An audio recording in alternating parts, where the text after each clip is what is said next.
Dear fellow Singaporeans and voters of Marymount, as the PSP song goes, a country is not a company. We are not economic digits. Success is not just measured by dollars and cents. People matters.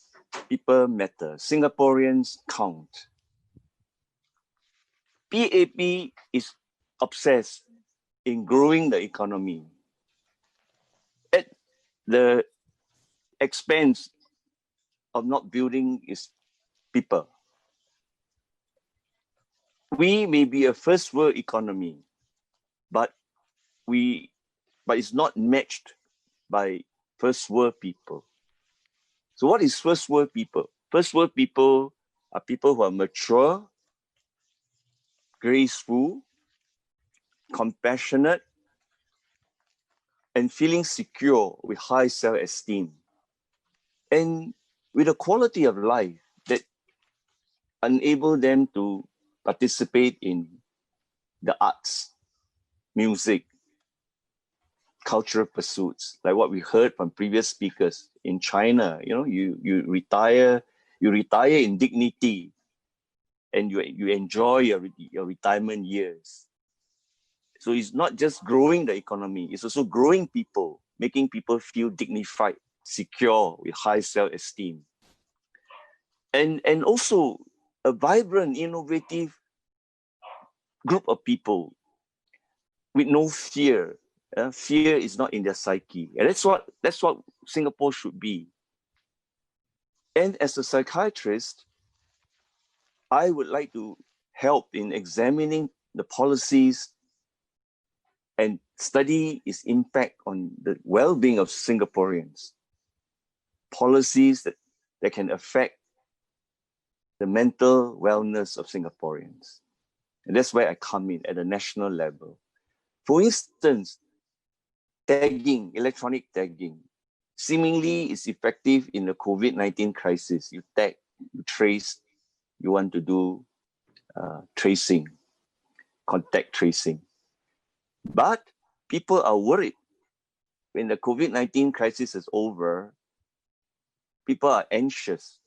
What would you do with the electronic tagging? The anxiety level is high. Would there be an invasion of privacy? I believe there is a petition of 50,000 names petitioning the government to reconsider electronic tagging beyond the COVID-19 crisis. So that's an example of how a policy can affect the mental health of the people. In this case, the anxiety of the people. So the other issue is work-family balance or work-life balance.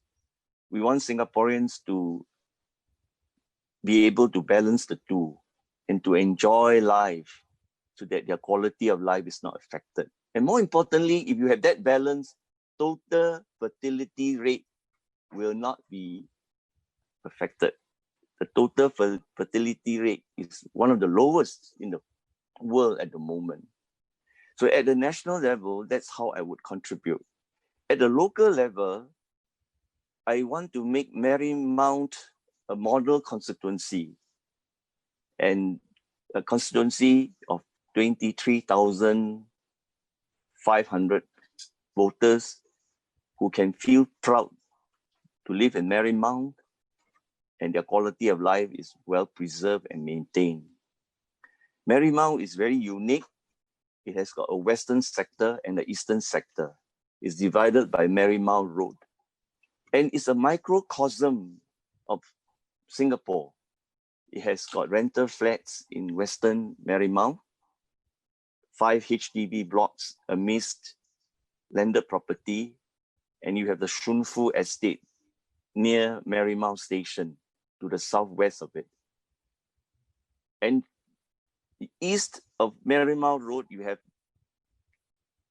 Bishan North, divided into two halves by Bishan Street 22. So how do we make Marymount unique? I've been walking the ground. I've gotten a lot of feedback. For instance, in Western Marymount, they are talking about having a feeder bus service. At the moment, it's bus 130. Apparently not enough to cater to the needs of the residents there. Secondly, West Marymount, the 5 blocks of flats are there for the last 40 over years. And the dwellers there feel neglected. They think that not enough attention is given to the 5 blocks of flats. Today, when I was there, block 23, one of the residents was complaining of smell of urine on the ground floor. And whenever there's a funeral wake, shops have to close because there was no parking space available. And they built a tentage, at the parking area, and therefore blocking the streets. There is a double-story car park there, but it has got to be more space created. So question of how to enlarge that car park. So these are local issues. And of course, block 26 is a rental block and it has its own issues.